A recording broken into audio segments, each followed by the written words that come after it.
all of us this morning or afternoon. Tunuku kubwa kusimama mbele zenyu alasiri adhuhuri ya leo. Just want to finish up the issue of Hebron. Remember, this is about the 6 cities that God instructed Moses to build. Kumbuka hii ni kuhusu miji 6 ambayo Mungu alikuwa amemwamuru Musa kujenga. Then Moses built only 3. Kisha Musa akajenga 3 pekee. The other 3 were established by Joshua. Mingine 3 iliimarishwa na Yoshua. The first 3 ile 3 ya kwanza about the father's responsibilities. Inanena kuhusu jukumu la baba. The last 3 established by Joshua. Ile 3 ya mwisho iliyoimarishwa na Yoshua of a son's responsibility. Inanena kuhusu majukumu ama jukumu la mwana. So the last one on the list is Hebron. Kwa hivyo ya mwisho kwenye orodha ni Hebroni. Remember the first 2?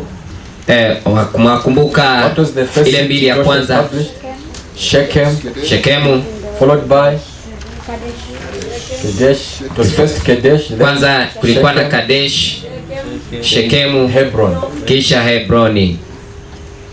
Kadesh means holy place. Kadesh inamaanisha eneo takatifu. Shechem means shoulder or back. That's a picture of a symbol of burden bearing.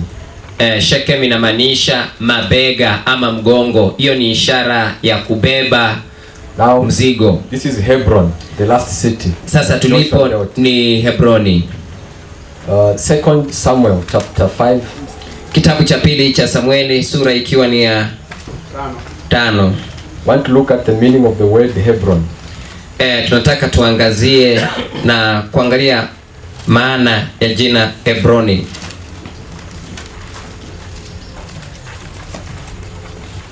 Yeah, 2 Samuel chapter 5. Let's begin from verse 1. Acha tuanzie mstari wake wa kwanza.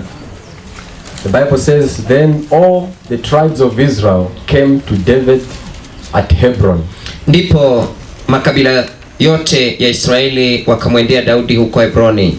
And spoke saying, wakasema naye indeed wakinena, we are your bone and your flesh. Tazama sisi tu mfupa wako na nyama yako. Just go back there. I remember in the class where we went. Nakumbuka kwenye darasa tulikoenda jana. That was not our topic really. Haswa hii haikuwa mada yetu. But in the process we passed on that scripture. Lakini ikafanyika ya kwamba kwa namna fulani tukajikuta hapo kwenye andiko hilo. You know, this statement of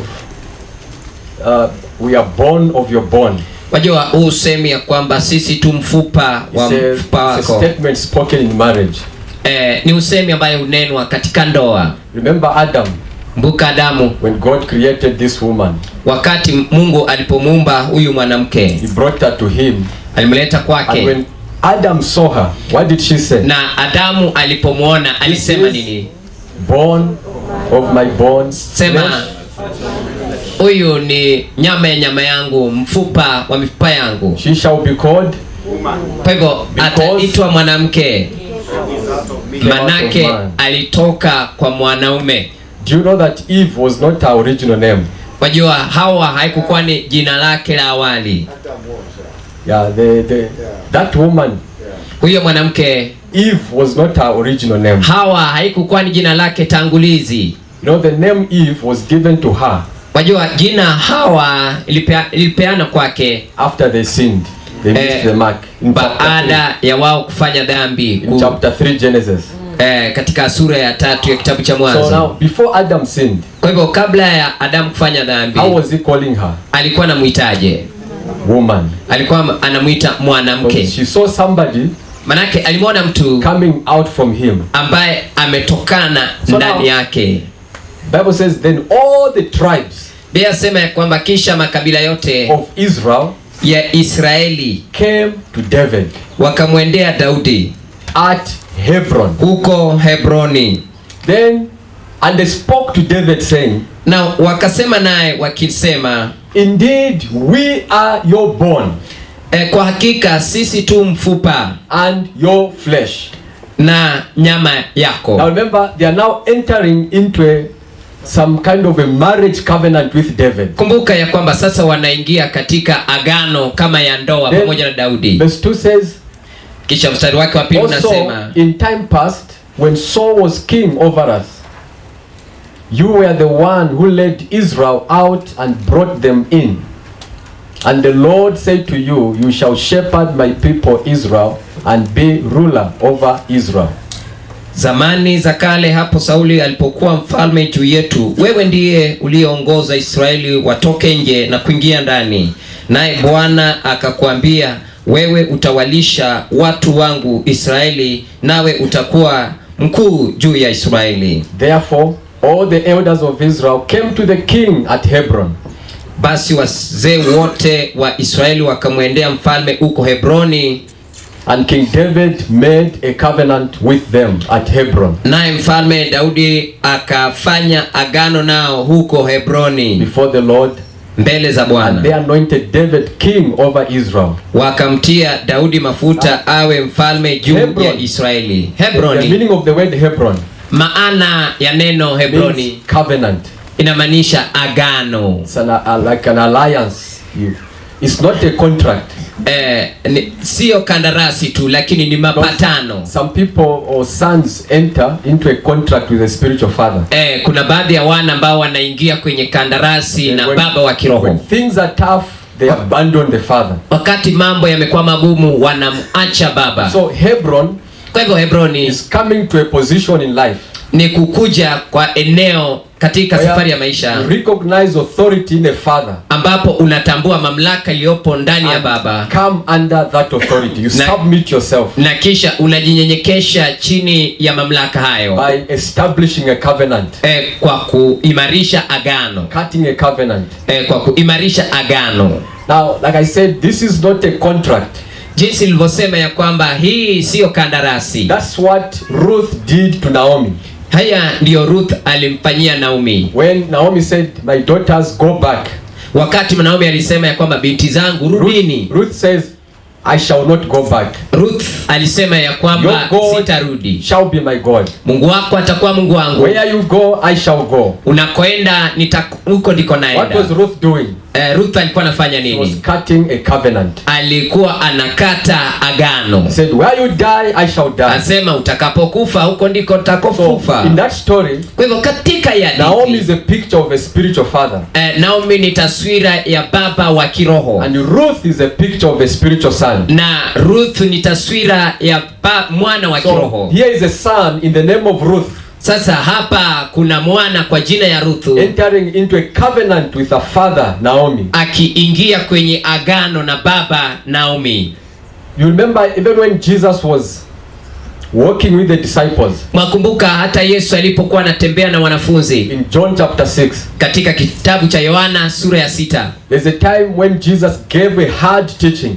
Kuna wakati ambapo Yesu alipatiana mafundisho magumu. The disciples say, hey, this is hard. Who can accept it? Na wanafunzi wakasema ya kwamba jamani, haya ni mazito na magumu, nani atakaye kubali haya? And the Bible records, na Biblia imenakili many of his disciples ya kwamba wengi wa wanafunzi wake turned back. They never followed Jesus. Walirudi nyuma, hawakuendelea kumfuata Yesu. They went back like Oprah.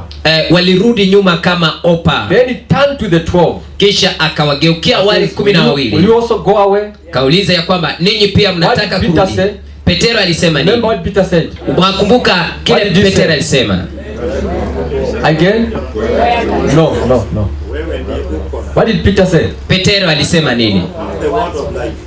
First of all he said what? No. La. When Jesus says, will you also go away? Wakati Yesu aliposema ya kwamba ninyi pia mtarudi nyuma. Of the 12, Peter was the one who answered. Kati ya wale 12 ni Petero tu ndiye aliyejibu. Petero alijibu aje? Not where. It's not a place, it's a person you go to. Sio eneo, ni kwa mtu ndiko unaenda. Peter says, to whom shall we go? Petero alisema ni kwa nani tutakwenda? About where is a place. Kwa sababu ukisema wapi ni eneo. Ukisema nani ni mtu. Peter said, we have searched all around. Petero alikuwa ameangalia kote We have kote. found you are the one carrying the grace for us. Akasema ya kwamba tumepata na kutambua wewe ndiye unabeba neema Can't kwa go to any ajili. other person. Hatuwezi tukaenda kwa mtu You mwingine. are our Father. Wewe ndiwe baba yetu. So remember, it's like Peter was cutting a covenant with Christ because they were following, but he wanted to know now these guys. Kumbuka ya kwamba nikana kwamba Petero alikuwa anakata agano pamoja na Kristo. Are they just following like Oprah? Kwa hivyo Yesu alikuwa anataka kujua ya kwamba hao watu wanafuata tu ama wanafuata kama Oprah. Peter on behalf of the disciples, na Petero kwa niaba ya wanafunzi cut a covenant. Alikata agano aliposema. He didn't say to whom shall I go. Hakusema ni kwa nani mimi nitaenda. Shall we go? Alisema ni kwa nani tutakwenda. Searched out. Kumaanisha walitafuta kote. Hapa Kisii. And you have found that you are the one. Na tumepata ya kwamba wewe ndiwe the word of life. Unayebeba maneno ya uzima. So that's a place of covenant. I mean Hebron. Kwa hivyo hiyo ndio eneo ya Hebroni. To a stage in life. Unakuja kwa eneo kwa maisha. You recognize authority. Ambapo unatambua mamlaka. In a father.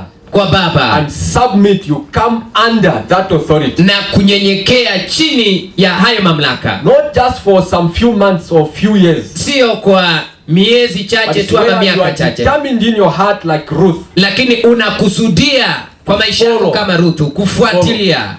So now I want to bring out a few scriptures. Kwa hiyo sasa nataka niandike about Hebron. Few principles about Hebron. Kanuni chache kuhusu Hebroni. The first one is Genesis. Ya kwanza ni kitabu cha Mwanzo.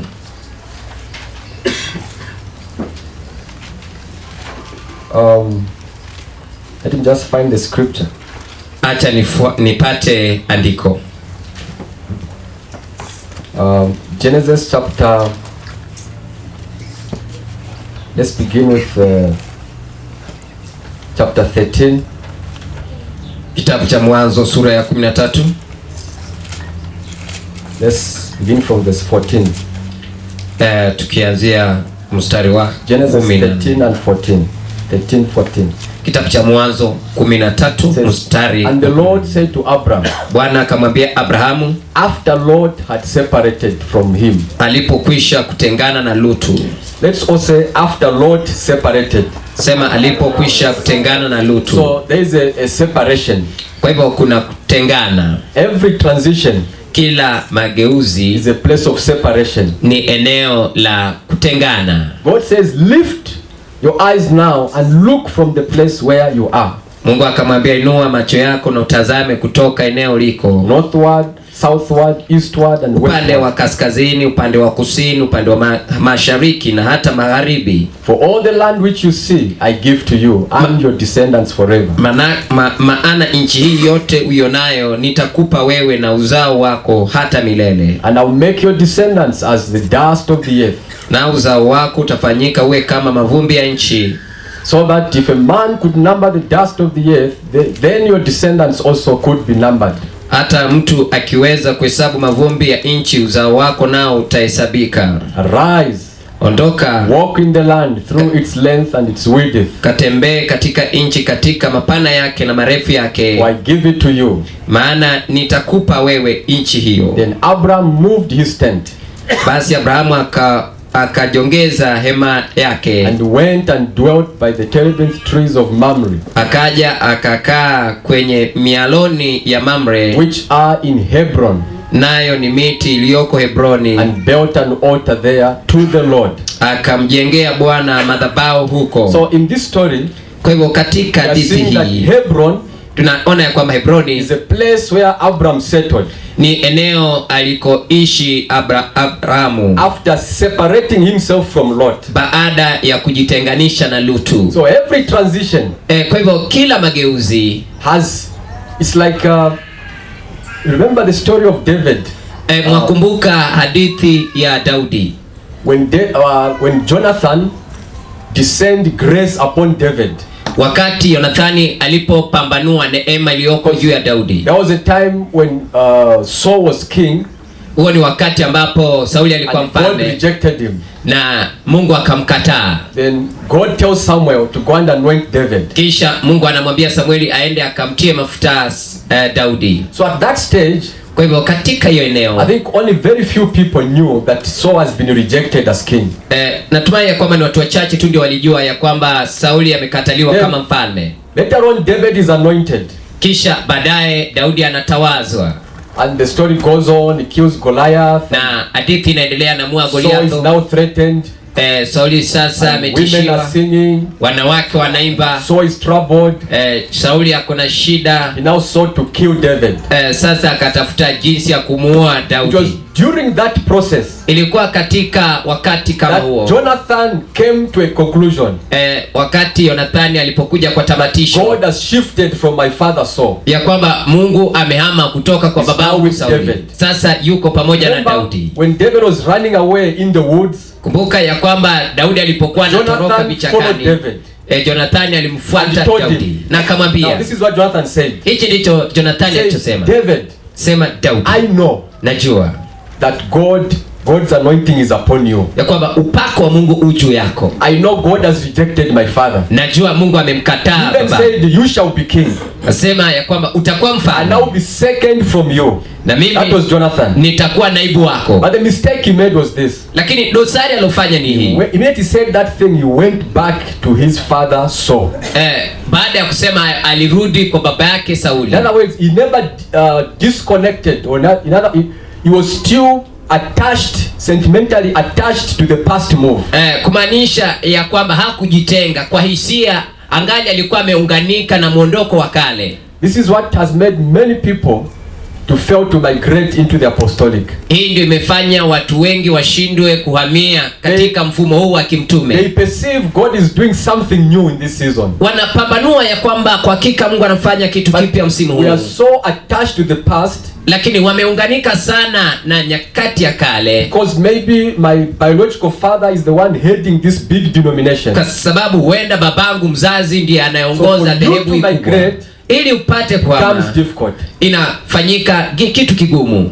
Now the book of Jonah comes in play. Kitabu cha Yohana sasa inakuja kwenye jukwaa. Now see how the book of Jonah starts. Tazama jinsi kitabu cha Yona huanza. Now the word of the Lord. Inaanza kwa kusema sasa neno la Bwana. This is how it starts now. Hivi ndivyo inavyoanza sasa. That reminds me now that what God looks for in a man is not history. Hiyo inanikumbusha kwamba kile ambacho Mungu hutafuta kwa mwanadamu sio historia. Is your present position in him. Ni eneo unakosimama sasa ndani yake. Now the word of the Lord. Sasa neno la Bwana. You know, history, wajua historia is like ashes. Ni kama majivu. You know, when there are ashes, wajua wakati kuna jivu, they are telling you that once upon a time there was fire. Kuambia ya kwamba wakati fulani kulikuwa na moto. Ndio. And you know the chemical name of ashes. Wajua jina la kikemikali ya majivu. It's carbon. Ni kaa. It's a fire extinguisher. Ni kitu ambacho upoesha moto. History, if not properly handled, kwa hivyo endapo historia haijashughulikiwa not to migrate into the apostolic, inasababisha watu wasihame katika msimu wa kimtume. You look at how many churches you have planted. Kwa sababu unatazama makanisa ambayo umepanda. You look at your past victories. Unatazama ushindi wako wa kale. And you feel like no. Because this apostolic is very costly. Na unasema la hasha. Manake hii ya kimitume ni kitu cha gharama mno. So this is now Jonah. The Bible says now the word of the Lord came to Jonah. Sasa huyu ni Yona. Biblia inasema ya kwamba sasa neno la Bwana likamjia. God used to speak to Jonah. Hiyo inamaanisha ya kwamba hata hapo awali Mungu alikuwa ananena naye. Lakini sasa Mungu anamjia. What did God say? Mungu alisema nini? God says go to Nineveh. Mungu alimwambia enda Ninawi and preach. Na uhubiri. Then verse 2, I think verse 2 or 3 says, but Jonah went to Tarshish. Na mstari wa pili nasema lakini Yona akaenda Tashishi. Between verse 1 and 2, lakini kati ya mstari wa kwanza na mstari wa pili, there's a silent chapter of Jonah.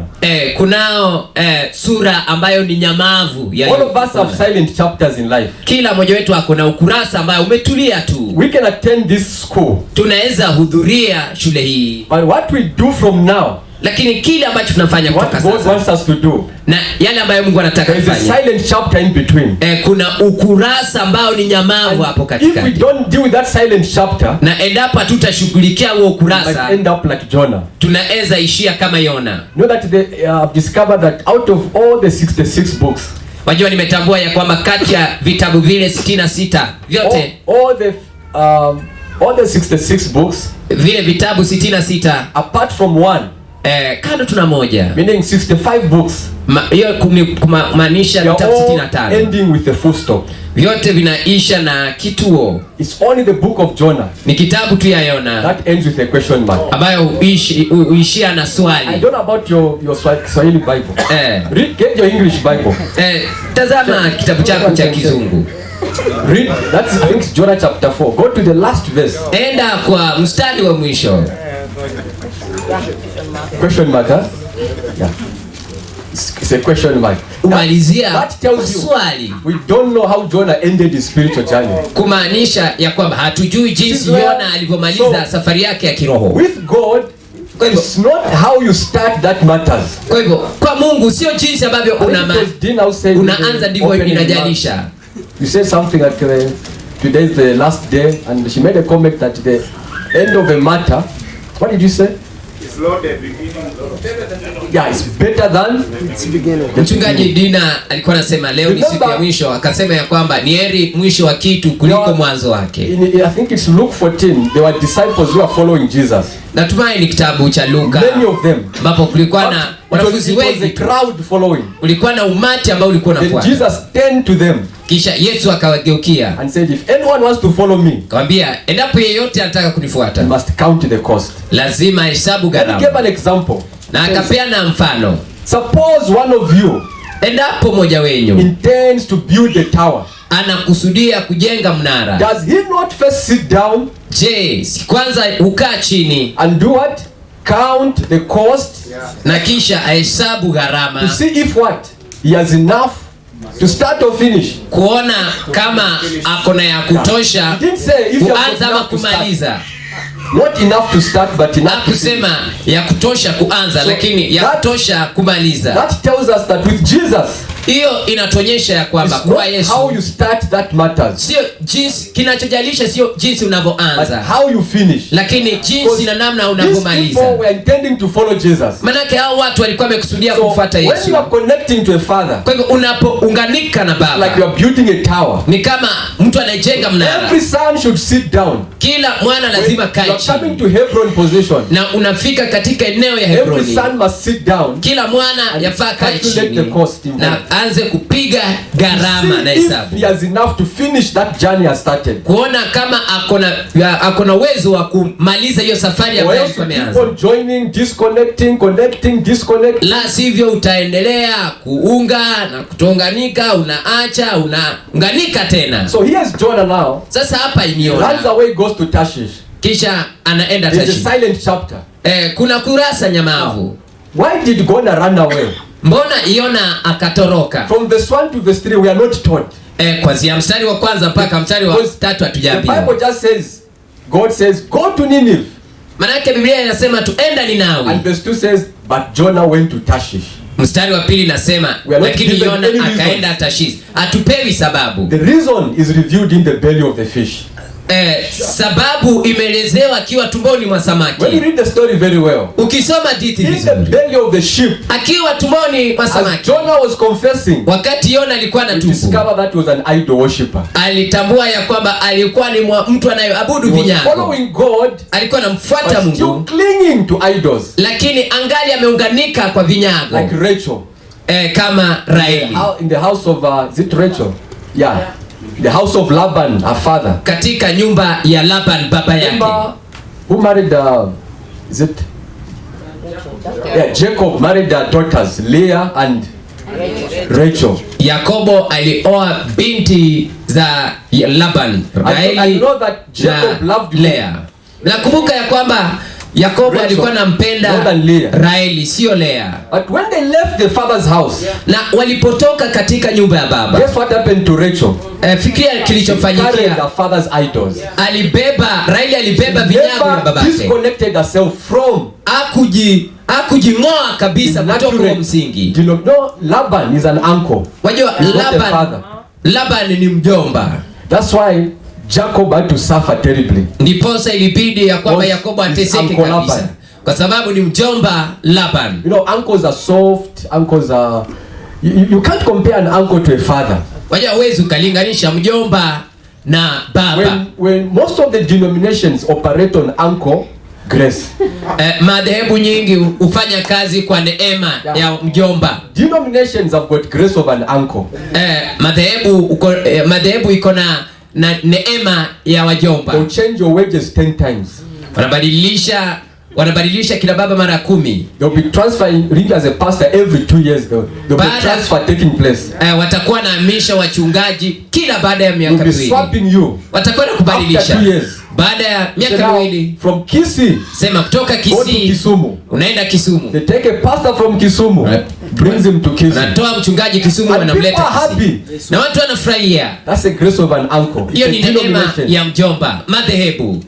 And so you must know how to leave Uncle Laban's house. Kwa hivyo yafaa ujue jinsi ya kutoka na kuachana na nyumba ya mjomba Laban. From Saul's house. Lazima utambue jinsi ya kujing'oa na kujingatua kutoka nyumba ya Sauli. As long as you are in Saul's house. Manake umbali ule ungali katika nyumba ya Sauli. Bring down Goliath. Hawezi ukamwangusha Goliath. Even Saul himself feared Goliath. Hata Sauli mwenyewe alimwogopa Goliath. Na ikamgharimu Daudi. You can imagine, I was wondering, here is Saul as a king. Nilikuwa na shangaa. Ndio Sauli ni mfalme. In his palace. Na anajificha kule kwenye kasri lake. And Goliath is outside there. Na Goliath yuko pale. It's a mentality. Ni wazo ama dhana. It's a mentality. Ni wazo so ama dhana. David. Lakini ikamgharimu Daudi. Took a stone like Dad said. Akachukua jiwe ama mawe kutoka Goliath. Akamgonga on the forehead. Pale kwenye utosi. 666. 666. Not down. That's the flesh mentality of the flesh. Hiyo ni dhana na wazo ya kimwili. Only David has got that grace, not Saul. Daudi tu ndio ako na hiyo neema, sio Sauli. There are all these denominations. Haya madhehebu yote, pastors fellowships, ile ushirika ya wachungaji operate on the grace of brothers. Utendeza kazi kwa neema ya uncles. Au ni yani wajomba wa madhehebu. The accurate structure is that of father son. Ile mfumo halisi ni ile ya baba mwana. In pastors fellowships, katika ushirika ya wachungaji, it's a fraternal, it's a grace of brothers. Ni neema ya ndugu. So every after 5 years you change a brother. Kwa hivyo kila baada ya miaka 5 unabadilisha ndugu. Brother, it's your turn. Anasema ya kwamba nao ndugu ni zamu yako. If your term, for example, you have how many terms usually are there? How many terms are there in the 2 terms? Ni zamu ngapi ziko pale? So ni zamu if you have saved your 2 terms. Kwa hivyo kama umefanya kazi kwa zamu zako 2, even when you are carrying the grace for the fellowship, hata kama unabeba neema ya ushirika, because you are among brothers, they limit you. Kwa sababu uko kati ya ndugu, watakuwa another brother should come in as a chairman. Lazima ndugu mwingine aingie ndani kama mwenyekiti, sio kama baba. Because in the family you can't change a father. Manake katika familia huwezi ukabadilisha baba. Father will always remain a father. Baba atasalia kuwa baba. Hey, I'm now confused. I don't know where I stopped now. Let me go back to I'm talking about Hebron. Yeah. Hebron is a place where Abraham pitched his tent after separating from Lot. Hebroni ndiko mahala ambapo Abrahamu aliweka hema yake baada ya kutengana na Lutu. The name Lot, jina Lutu, means veil. Inamaanisha sitara. So, there are certain people that as long as you walk with them you'll be veiled. Kuna watu fulani ambao umbali unatembea nao utakuwa na sitara kwenye uso. It's like you are learning this apostolic. Ni kana kwamba unajifunza hii mfumo mpya ya kimtume. Uncle Laban's house. Na uko katika hii nyumba ya mjomba Laban. Always remain veiled until you learn to separate yourself. Utasalia ukiwa uko na sitara mpaka ujifunze kujitenga. So, there was a time that Abraham had to separate himself from Lot. Kwa hivyo kukawa na wakati ambapo ilibidi Abrahamu ajitenge na Lutu. As long as you are moving with Lot, umbali ule ungali unatembea na Lutu, God will not reveal certain things. Mungu atafunua vitu fulani. So a place of covenant, kwa hivyo eneo la agano, place of separation, ni eneo la kujitenga. And by the way, you know, kweli wa mambo, when you are under Lot, wakati uko chini ya Lutu or Lot's house, ama uko ndani ya nyumba ya Lutu, I call him Pastor Lot. Namuita mchungaji Lutu. You know Lot was a joker. Wajua Lutu alikuwa ni mtu ambaye in Sodom. Alikuwa ni mtu ambaye anapenda mzaha kule Sodoma. Remember there was a time God told Abraham, wajua kuna wakati I'm going to destroy the city. Mungu alikuwa amemwambia Abrahamu ya kwamba naenda kuteketeza na kuharibu ule mji. They were sent as angels. Na walitumwa kama malaika. They arrived at the gate of Sodom. Wakafika kwenye malango ya Sodoma. I know a lot was sitting in Sodom. Na wajua penye Lutu alikuwa anasimama. And you know who occupied the gates, who sat at the gate? What na kind of wajua these are ni elders? nani wanaokaa kwenye So malango. Lot was an elder in Sodom. Kwa hivyo Lutu alikuwa ni mzee kule Then, Sodoma. here are the angels now. Sasa hapa ni malaika Sent ones, wametumwa, apostles, mitume sent by God to Lot. wametumwa na Mungu moja kwa moja kwa They tell Lutu. Lot, Wanamwambia Lutu, prepare yourself, jiandae you and your family. wewe na familia yako, Leave this place. utoke leo hili, Because God is going to destroy this city. manake Mungu anaenda kuteketeza mji huu. God was very serious with that message. Na Mungu alikuwa anamaanisha sana na huo ujumbe. But here is Lot now. Lakini hapa Lutu He yupo, goes to his family anaenda kwa familia and yake his sons-in-law. na kwa wale watu ambao He walikuwa tells them, hey, it's time to get out of this place. anawaambia ya kwamba Bwana ametuambia God tutoke is hapa. going to destroy it. Mungu anaenda kuiteketeza. What did the sons-in-law say to Lot? Wale The Bible vijana says, ambao walioa mabinti zake how did walifanya they nini? take Lot's message? Walichukuliaje ujumbe wa Lutu? They said, they took Lot like he was joking. That's what the Walichukulia Bible says. Lutu kimzaha mzaha. They thought Lot, now imagine, a very serious message from God. Sasa And people are saying Lot is fikiria joking. ujumbe wa kumaanisha kabisa kutoka kwa Mungu na watu wanafikiria Lutu anafanya mzaha. Then, now God knows that here is Lot now and his family. Mungu anajua ya kwamba They are hapa not Lutu ready yuko to live. na familia yake hawapo Now tell tayari Lot, kutoka. okay, leave your sons-in-law.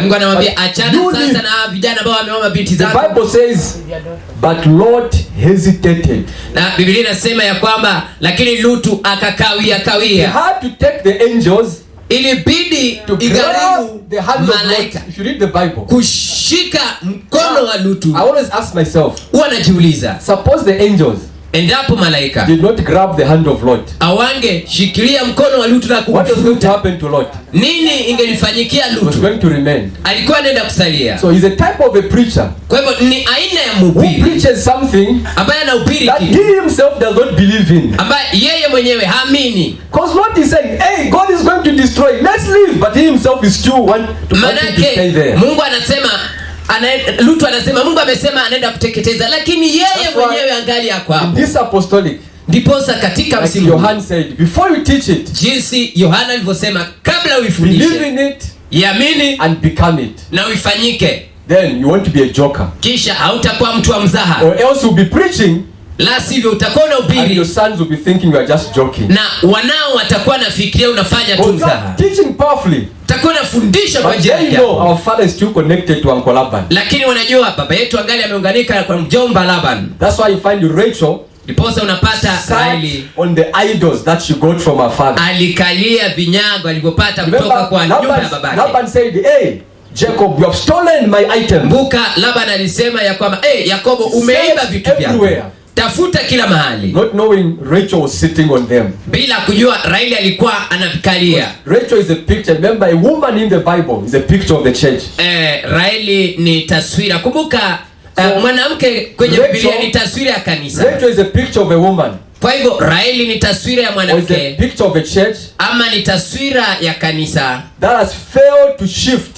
ambayo limeshindwa Because kwama it's sentimentally attached to the past move. kwa sababu kihisia limeunganika na miondoko ya kale. Number 2, Pili, Genesis chapter 23 kitabu cha Mwanzo 20 na from verse 1. 23 kuanzia mstari wake wa kwanza. Genesis 23 verse 1. Sarah, I'm just trying to talk about few principles about Hebron from these scriptures. Najaribu kutoa kanuni chache kutoka kwa maandiko haya. Sarah lived 120 years, 27 years. Basi umri wake Sara ulikuwa miaka 127. These were the years of the life of Sarah. Ndiyo umri wake Sara. So Sarah died in Kirjath Arba, that is Hebron, Sara akafa katika Kiriath Arba, ndiyo in Hebroni, the land of Canaan. katika nchi ya Kanani. Abraham came to mourn for Sarah and to weep for her. Ibrahimu akaja kumlia Sara na kumwombolezea. Then Abraham stood up from before his dead. Akaondoka Ibrahimu kutoka mbele ya maiti wake, and spoke to the sons of Heth, saying, akasema na wazawa wa Hethi akinena, I'm a foreigner and a visitor among you. mimi ni mgeni, ninatembea kwenyu. Give me property for a burial place among you, Nipeni mahala pa kuzikia kwenyu, that I may bury my dead out of my sight. nimzike maiti wangu atoke mbele yangu. And the sons of Heth answered Abram, saying to him, Wazawa wa Hethi wakamjibu Ibrahimu wakamwambia, Hear us, my Lord. utusikie e Bwana, You are a mighty prince among us. ndiwe mtu mkuu sana kwetu. Bury your dead in the choicest of our burial places. Uzike maiti wako katika kaburi lile utakalochagua katika makaburi yetu. None of us will withhold you from you his burial place, that you may bury your dead. Hapana mtu kwetu atakaye kuzuilia kaburi lake, usizike maiti wako. Then Abram stood up and bowed himself to the people. Ibrahimu akaondoka akainama mbele ya watu wa nchi, The sons of Heth. mbele ya wazao wa Hethi. And he spoke with them, saying, Naye akazungumza nao akisema, if it is your wish ikiwa ni nia yenyu that I bury my dead out of my sight, nimzike maiti wangu atoke mbele yangu, hear me and meet with Ephron the son of Zaho for me, nisikie mkaniombee kwa Efroni bin Sohari, that he may give me the cave of Machpelah which he has, ili kwamba anipe pango ya Makpela iliyokuwa katika mpaka wa shamba lake, which is at the end of his field. iliyokuwa katika mpaka wa shamba lake. Let him give it to me at the full price, Na anipe kwa kima kilicho kamili, as property for a burial place among you.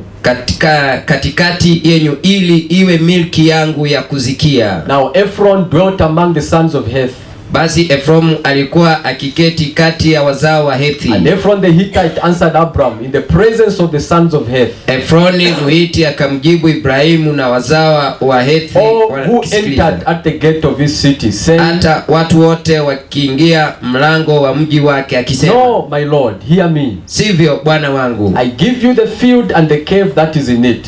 unisikie, lile shamba nakupa na mpango iliyokuwa pia nakupa, I give it to you iliyokwemo nakupa, in the presence of the sons of my people. mbele ya wana wa watu wangu I nakupa. give it to you. Nakupa Bury your dead. uzike Now, maiti wako. let me say something on verse 11. Now, Acha niseme kitu Yes, kuhusu mstari Abraham, wa 11. his wife Sarah is dead, Huyu ni Abrahamu, mke wake Sara and amekufa, is in a place called Hebron, na ako katika eneo liitwalo Hebroni, and is asking for a place na anaulizia eneo within Hebron, that city, kati ya to Hebroni bury ule mji, Sarah. ya kumzika Sara. Then he discovers there's a place Kisha where anatambua there's the cave of Machpelah, kuna eneo linaitwalo pango la Makpela, and the owner comes and tells Abram, na kisha mwenyewe anakuja anamwambia since you have Abraham, liked the place, kwa sababu umependa eneo, I'll give it to you free of charge. nitaipeana kwako bure bilashi. You know, this is something I've come to discover. Unajua hiki ndicho kitu ambacho I nimekuja don't know kutambua. about Kenya, Sijui kuhusu Kenya, but most African countries, lakini nchi nyingi za Kiafrika we like things that are free of charge. tunapenda vitu ambazo ni Even as bure. individuals, Hiyo ndio furaha yetu. and even back home, Hata kule kwetu nyumbani this Zambia. is something that the Lord has been dealing with me now for quite a while. Hili ni kitu ambayo Mungu amekuwa akishughulikia ndani yangu kwa muda sasa. There are times where, for example, we organize a school like this one Kuna wakati ambapo tunaandaa shule kama hii on the church level. katika daraja I'll la call my kanisa. sons out from outside and they'll come. Ningeita wanangu we are- kutoka nje waje, Then after making a budget, kisha baada ya kufanya bajeti, say for instance our budget like is costing something like maybe 10,000. chukulia kwa mfano bajeti yetu inagharimu And then- dola 10,000. We managed to raise that money, Kisha tukawa na uwezo wa kutafuta na kupata hizo hela 10,000. 10,000, It even goes beyond. na kisha hata iende juu Then kidogo, we start doing the buying of the items. kisha tuanze kununua vitu. I remember there was a time where we were moving. I was moving with my sons, and then Nakumbuka kuna wakati ambapo tulikuwa tunaenda wanted na to buy wanangu some chickens. kuenda kununua kuku fulani. Say the chickens were costing 1,000. Kulia kwa mfano kuku moja na I'm gharimu speaking shilingi in Zambian 1,000. kwacha. Nazungumzia kwa kwacha, hela ni kwacha. They now go to negotiate with the owner of the chickens. Sasa wanaenda kuanza kujadiliana na mwenyekiti. In this story, kwa hii hadithi, when the owner offered to give Abraham free of charge, wakati mwenyewe Abraham alijitolea kupatiana bure bilashi, Abraham insisted, Abrahamu akasisitiza paying the full price, kulipa gharama kamili. Meaning Hebron, kumaanisha Hebroni, you don't arrive Hebron cheaply. Aufiki Hebroni hivi hivi tu. There's a price to pay. Kuna gharama ya kulipa.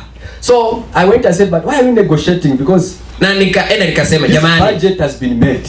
Mbona mnajadiliana na ilhali budget imetengenezwa? Poverty mentality. Wajua ni ile wazo na dhana ya umaskini. When I find something ambapo napata kitu costing so much, inagharimu kiasi and I have the money, na niko na hela, nachukua, nalipa. So this time now when you want to do the buying, mara hii sasa unapotaka kufanya ununuzi, let's leave him behind. Nasema ya kwamba acha tumwache nyuma. So they do, you know what it means in Zambia we call it kupandirira. I don't know how you call it here. Kule Zambia wanasema kupandirira. Kubageni. Negotiating, yeah. I can imagine Jesus. Naweza fikiria Yesu going to a shop and Jesus is bargaining, you know. Anaenda kwa duka kisha anasema, jamani, bring it down. I don't have what you are demanding. Jamani, sina hizo hela. Nishukishie chini kidogo. Just do that. Fikiria tu. So it's a mindset. So God has been dealing with me. Kwa hivyo ni wazo na kasumba. If you go further, it says, now this man is saying to Abraham, my Lord, hear me.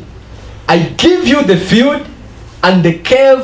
Now this field, remember, it's in Hebron. Kumbuka ya kwamba hili shamba liko Hebroni. The cave that is in it, na pango ambayo iko ndani yake, I give it to you in the presence of the sons of my people. Na kupa mbele ya wana wa watu wangu. I give it to you. Na kupa, bury your dead. Mzike maiti wako. Is giving up his cave of Macpela free of charge. Huyu mtu anapeana pango lake lililokuwa kule Macpela bure bilashi. Look at Abraham. Then Abraham bowed himself down before the people of the land. Ibrahimu akainama mbele ya watu wa nchi. And spoke to Ephron in the hearing of the people of the land, saying, akaambia Efroni na watu wa nchi wanasikiza, akisema, if you give it, tafadhali unisikize. Please hear me. Nisikize. I will give you money for the field. Nitatoa kima cha shamba. Take it from me and I will bury my dead. Ichukue kutoka kwangu nami nitamzika maiti wangu. If you go further up to verse 20, ukiendelea mpaka mstari wa 20, this man was saying, I'll give you free of charge, but Abraham kept on insisting to say, I'll pay you the full price. Huyu mtu alikuwa anasema nakupa bure, na Abraham anasisitiza, nitakulipa kima kamili. It's a principle that Abraham is bringing out here. Kwa hivyo ni kanuni ambayo Abraham analeta hapa. That Hebron, ya kwamba Hebron, the place of covenant, ni eneo la agano, is not arrived at cheaply. Haifikiwi kwa njia rahisi. Jesus told his disciples, Yesu akaambia wanafunzi, if you want to follow me, kwamba endapo unataka kunifuata. Luke 9:23. Luka 9:23. You must deny yourself. Lazima ujikane. Take up your cross daily. Ubebe msalaba wako kila siku. Because cross is a symbol of death. Manake msalaba ni ishara ya kifo. Na maanisha unakufa kila siku na kisha unanifuata. So when the son is following the father, kwa hivyo wakati mwana anapomfuata baba, the son must sit down, mwana yafaa kae chini, ahesabu gharama, and know that there's a price to pay. Na jua ya kwamba kuna gharama ya kulipa. It will cost your vision. Itagharimu maono yako. Actually, it will cost you everything. Ukweli wa mambo ni kwamba itakugharimu kila kitu. Your time, muda wako, money, pesa zako, life, maisha yako, familia yako. A place of covenant ni eneo la agano. It's a place of paying the price. Ni eneo la kulipa gharama. Some people take these associations or relationships very cheaply. Watu fulani wanachukulia haya mahusiano, sometimes they are rebuked kwa njia reja. They feel like no, I'm here, like we were saying yesterday. Wakati fulani wakikemewa wanahisi ya kwamba you feel like you are called, you are also called. Unahisi ya kwamba wewe pia una mwito under a father, na uko chini ya baba. Then you begin to complain. Kisha unaanza kulalamika. You know, my father is sitting on my gift. Ati baba yangu sasa anakalia mwito wangu. To preach. hataki niachilie injili. You must know that when you are connecting to a father, Lazima ujue unapounganika kwa you baba, must be willing to pay the price. lazima Very, uwe very radhi costly. kulipia gharama. Itakuwa kitu cha gharama sana. Learn to count the cost. Lazima ujifunze kuhesabu gharama. Finally, Hatimaye Hebron, Hebroni, in Joshua chapter 15, kitabu cha Yoshua sura ya 15 was given to Caleb. ilipeanwa If you kwa read Kalebu. Joshua chapter 15 verse 14, Ukisoma when Joshua was dividing land in Canaan, wakati Yoshua alikuwa anagawa nchi he kule gave Kanaani, Caleb alipeana Kalebu the land of Hebron. nchi ya Hebroni. So there are many principles that I think Yohani touched about some. Kunazo kanuni Caleb. nyingi, Yohana amekwisha gusia kadhaa. So what principle is coming out? Kwa hivyo kanuni moja ambayo inachipuka, Hebron is given to Caleb. mahala Hebroni inapeanwa kwa Remember, the Kalebu. name Caleb Kumbuka jina Kalebu means dog. inamaanisha Dog. mbwa, inamaanisha That's the meaning mbwa. of- but the meaning there is that one who submits like a dog. That's the meaning of Caleb. Lakini maana halisi ya Kalebu sio mbwa, ni yule anayenyenyekea chini ya mbwa, You know the difference between yule anayenyenyekea kama mbwa, one who submits to his master like a dog. yule anayenyenyekea chini ya bwana wake kama mbwa. You know the difference between a dog and a cat. Wajua tofauti kati ya mbwa na paka? A cat is loyal to a place, Paka huwa anakuwa tu mwaminifu kwa eneo, but a dog is loyal to the person of the place. lakini mbwa anakuwa mwaminifu kwa bwana wa eneo. So you don't join church, Kwa hivyo aunganiki na kwa kanisa, join the man that is leading that church. unaunganika kwa mtu anayeongoza lile So, kanisa. in Hebron, when you come to the position of Hebron, Kwa hivyo covenant, unapokuja kwa eneo la the Hebroni, son must learn to agano, be loyal to the father. mwana lazima ajifunze kuwa No. mwaminifu kwa baba. It's not slavery, Kwa hivyo sio utumwa, it's honor. ni heshima. You learn to be loyal. Unajifunza kuwa mwaminifu. Then as I'm concluding, Ninapotamatisha, remember I talked about yesterday about the table and the food on the table. jana nilizungumza kuhusu meza na chakula kilichomo juu ya meza. Remember there were how many loaves on the table we saw yesterday?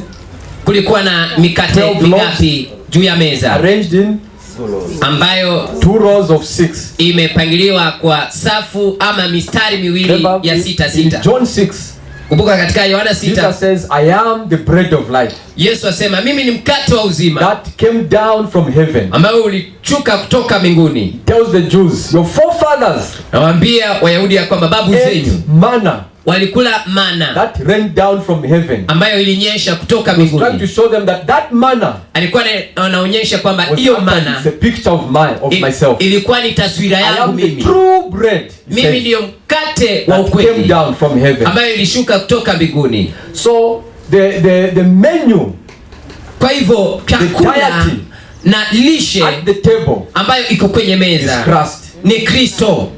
So in this season, Kwa hivyo katika msimu huu there's a huge shift now, kuna uhamisho mkuu doctrinally. haswa ya We kimafundisho. are shifting from deliverance Tunahama kutoka to ukombozi the deliverer, mpaka kwa mkombozi, from healing kwa to the uponyaji healer. mpaka kwa mponyaji. Because Christ is the main menu. Manake Kristo The ndiyo main lishe diet. kuu, yeye ndiye lishe kuu. Remember when Mary gave birth to Jesus, Kumbuka wakati Maria alipomzaa Yesu, the Bible says there was no inn, no hotel around. Biblia inasema ya kwamba hakukuwa na chumba hapo karibu. They went to a place, and when she gave birth, Walienda eneo na where alipomzaa did she lay Jesus? alimuweka Yesu wapi? In the manger. I don't know how you Kwenye call- hori. how do you call manger in Kiswahili? Hori, kwa Kiswahili ni hori. Huh? Hori. Hori. Ndiyo. Yeah, it's a feeding trough. Ni eneo la malisho Where you put feed and animals come to feed from. ambapo unaweka chakula alafu. So prophetically, Jesus is placed in the manger, Kwa hivyo kwa kinabii Yesu amewekwa kwenye hori, saying that now from this time onwards, Jesus is going to become the main menu in church. hiyo ni kuashiria ya kwamba sasa kuanzia wakati huu kuendelea Yesu ndiye atakuwa lishe kuu Every kanisani. sheep that comes to feed from the shepherd, Kwa hivyo kila kondoo anayekuja kula kutoka kwa mchungaji should feed on Christ. lazima amle Christ Kristo. is our doctrine.